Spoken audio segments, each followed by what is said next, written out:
Okay, we're going to do another one of these. I'm just going to kind of go through a few different scenarios here. I noticed this was in CMYK, so you have to set up this to be RGB to use the Action Seps plugin. Needs to be layer 0 is what it needs to be called. And you need to have your file sized the way you want, rather the image on your canvas. I've noticed I have a 17-inch wide printer, so I set my canvas to that. And then another thing I do is I set my canvas height to just above the image itself, because when I go to, you'll see real quick, let's do the proof window. We'll see here, I'll try not to go to, try not to weave this really far, because I do have a point to make. I'm going to set this up really fast. It's a black shirt, so I like to set it to the shirt that I'm going to use. Okay, and then, so the point I was making about the canvas is that the first thing that I do after I do my Seps, you start Action Seps, and if you have everything set up, it should be done. That's how quick it works. And then the first thing that I do is I put in a registration mark, so add registration, and then they give you a good set of registration marks that you're going to apply here. You can make your own, whatever you want to do. That's how I like to do it. And point I was making about the canvas is that if you set your canvas to like 2 or 3 inches above, these end up being like way up and below, and it wastes film, and I don't like that. So it just adds the depth of the crop mark to your canvas, and then it doesn't waste film. So that's going to be that's going to be a pretty good tip, I would say. Next thing I do always is I kind of look and go, okay, well, I don't have much purple at all, so I can merge that and the turquoise. You can do that. It's kind of annoying. You got to reset them every time you do that, but whatever. Maybe they'll fix that one day. There's no green, so we're going to delete the green. So do that. That's green. It's kind of annoying too. You got to drag it. Whatever. You can just press delete. Oh well. Okay. So that leaves me with white, red, cool gray, and highlight white. I mean, honestly, this stuff looks so good out of the box, like clicking the button and running it and gunning it. Like, it looks great. So I'm really not going to mess with it too much. I don't even want to mess with the highlight white, because, I mean, it's going to look fine. Only thing you could do if you don't like how bright your spot colors are is you can come into here and you can add solidity to it. So like if I wanted to go to 50, it'll just add more ink into your Seps, so like your dot separations are going to be wider. That's up to you. I don't really need that on this one, so I'm actually going to go back to 15, and you can see the A and the B of that. I find that red is pretty intense over white and stuff like this. So like if you were to print that really strong red over this, it would really overpower it, and then your highlight white needs to be really intense to cover it. So I just find it just doesn't work that well. I'm actually going to merge the cool gray too. I think that might be the move. I'm going to save this really quick. Another thing, that's another tip, is that when you're doing this stuff, save as you go. It's just the way to do it. It really is. I actually have one of these as a version. I'm going to save it as a Seps 2 version. That way I just kind of have 2 different versions, and this video version, maybe this one ends up being better. Who knows? So I'm going to merge that cool gray and see how that works. Exactly. So that does look good. It looks better. I mean, honestly, on press, this is going to look great. I mean, if you can see, the A and the B of this looks great. My red is going to be just a brighter red that I'm going to choose on press, so it's going to end up being a lot better. If it really irks you to see it the way you want to see it, the way you think it needs to be, you can mess with this adjustments in here. It's not really doing too much like I want it to. And part of that is because it's such a low solidity. So like if I add solidity and then do adjustments, it gives it more. Like, it does more. See that? but I don't want that again. Just gonna go back. I would say this looks brilliant. You can kind of put stuff on top of each other and see how it's gonna lay. So like, actually I need to choke my base. We're gonna choke the base a little bit better. That way, do I want to choke that actually? Nope, see how I lost a bunch of detail? So we're gonna go back, we're gonna spread that again. Shit. See, this is why you save. No, didn't really do much, did it? Yeah, okay. Sometimes these actions have like 50 different commands to it, so then you can't go back, you can't control Z, so you just kind of get stuck sometimes, which is unfortunate. But I'm back to where I was. You know, if I choked this away, I lose all this detail in the back, and I think this is going to be fine. Another thing you could actually do is just spread your red, you know, but then I get that. So it's tough, man. Sometimes you run into problems when you're trying to do this. Let's not get too much in the weeds here. I could do this. And I'm just playing around. I'm just kind of showing you guys that you can mess with this stuff. Let's see if I can't do this. Let's spread my pixels by 1. Let's see if I can't just color this in. And this is just a manual way of doing things. You know, sometimes you're gonna have to miss spots you don't want to add color to.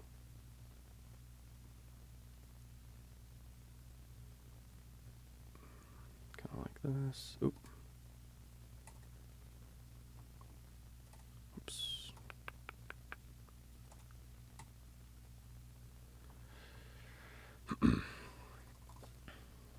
Sometimes this stuff can get annoying, for sure.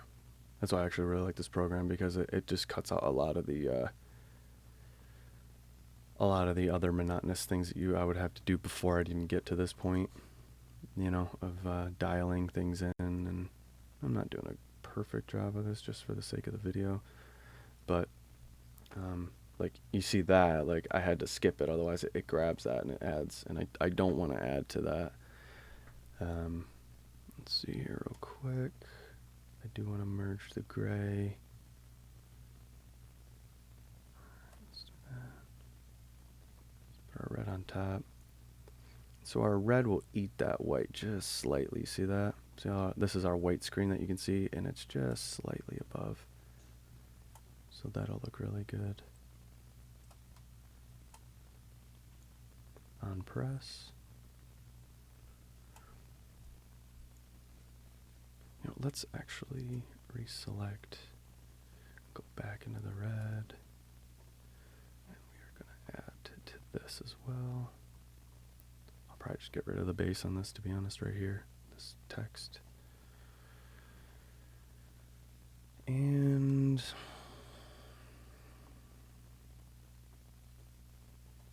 is this doing what I want it to do? Yes, it is.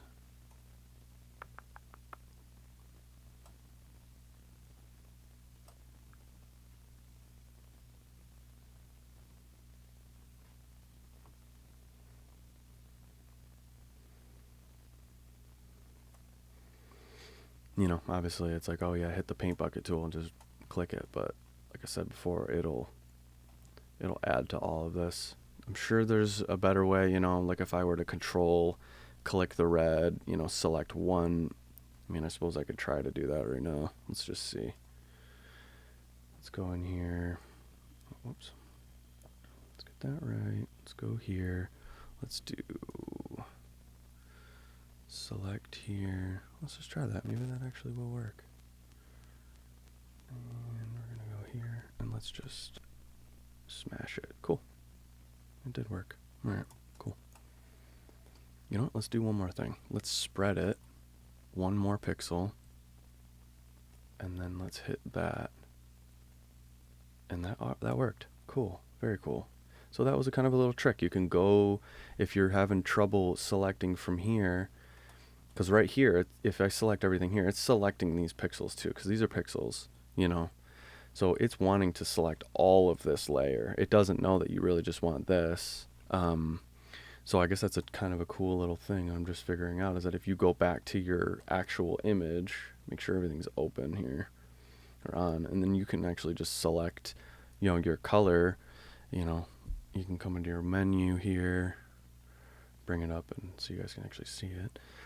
You know, sometimes like it's not even really wanting to grab some of this, but it is. It's definitely grabbing some of this red now. But if I come in here, select here, and bring it down, even to just like the maybe 6 shades of it, if this is one tone, it'll grab all of that only, and it won't grab this other stuff like we just kind of demonstrated here. And that's what, you know, then you can select just that section and then edit just that section within this channel. I find that that's, you know, kind of sometimes the only way. Sometimes you need more base under one specific spot. So what you would do is come in here, you know, and say this was just the eyes or something that I wanted. You come in here and then you paint, you know, let's see here, let's go there. Actually, no, I do want it to be, you know, say I want it to be super bright under here. Well, let's just show you. Okay, see what I'm talking about there? And it would be super bright just under that amount of red. You know, maybe I might actually do that on this one. Let's actually just do that. Let's go. Now you see what happened there? See how it added everything that was to that? So let's go, let's do this. Let's go back here. Let's get rid of this. Let's try to see if this will work. Let's just do 1. Let's try to minus some of that detail in there. Yeah, sometimes it just doesn't want to cooperate the way you wish it would. Yeah, see, like it's gathering all this information now for no reason. Like before it worked and now it's not. I don't know, sometimes it's just annoying. Maybe you do this. No, it's not gonna work either. I don't mean to waste anybody's time. I'm just kind of riffing. Trying to play around with action Seps. See, I don't know what that was, but it worked. That didn't work either. Damn. Let's go this. Let's just do like 25%. Okay, that's better. All right. So now I will go into the white and I will paste. I actually need it to be black. Super bright, right? So now I'll get full white underneath the red. You know, and unfortunately that's a little bit of rasterized, but it's gonna come out in the wash. You won't even see it. So now I don't really like that. What I want to do is I want to contract that, and then I'm gonna do it. Oops. Oh, I need to go backward. Reselect.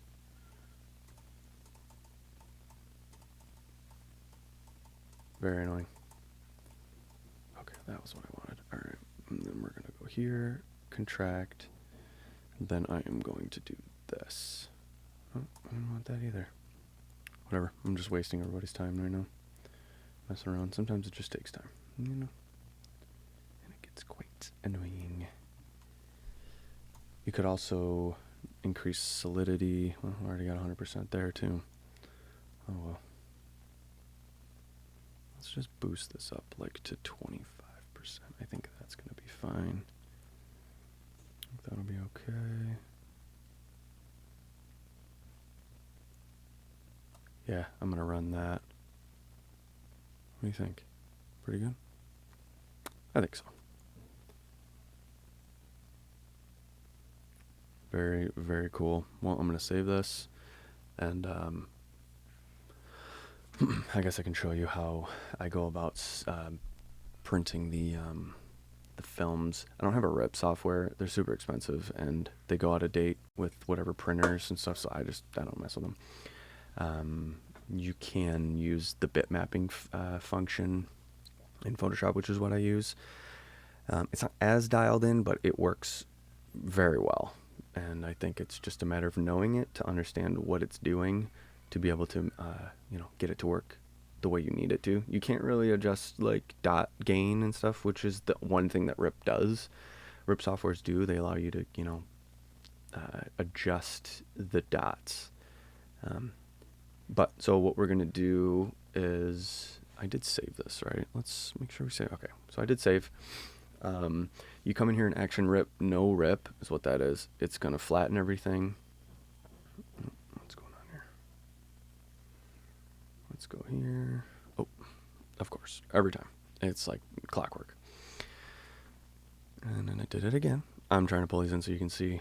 I really have noticed that my screens do not hold a 45 lines per inch. They just don't hold it. It's too tight. It's too small. I get to the point where the gradients go to maybe like the last like 20% where it's really fading off, and I can't get those dots to come out. I cannot get them to spray out. I have sprayed and sprayed, and I can't get them to come out. So I've basically just dialed it back to 35, and I've had really good success with just having a bit bigger gain, and that's what it ends up being. And it has worked out perfectly for me. It works great.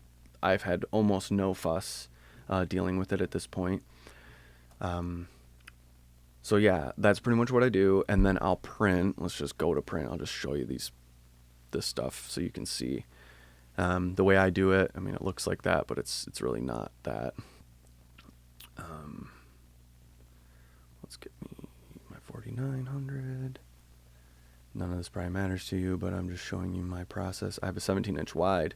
I'm going to rock 18 inches tall and see how that goes. So I just try to limit the amount of film I'm using. I don't like to waste film, so I get it as tight as I can where I'm showing everything, and that's it. That's the one thing that kind of bugs me about Action Seps is I haven't figured out how to gang them up yet. You can save them as PDFs, but I guess I haven't dialed that in yet, so we'll get there. But yeah, I would print that, and then it would come back to this. I pretty much just go Control Z to bring me back to here. I would go to my next one, go to my action rip, flatten layers, boom. I would rock a 35. Should try to make that a default, and then yes, that's what I would be getting. Run that. So as you can see, that's going to be half-toned red. It's going to give that kind of bronzy tone here. Yeah, that's pretty much what I'm going to run. Do that. Same thing with the highlight white. Doing that. Just going through my process here. And that's it. And then I would run that on top. So, I'm going to hit my white. I'm going to hit my white flash, my red flash, and then I'm going to hit my white over top of that red, just to kind of dull it down a bit, and boom, it's going to be my print. Okay, I'll show you guys the finished product on this video, if I remember. All right, cool, thanks.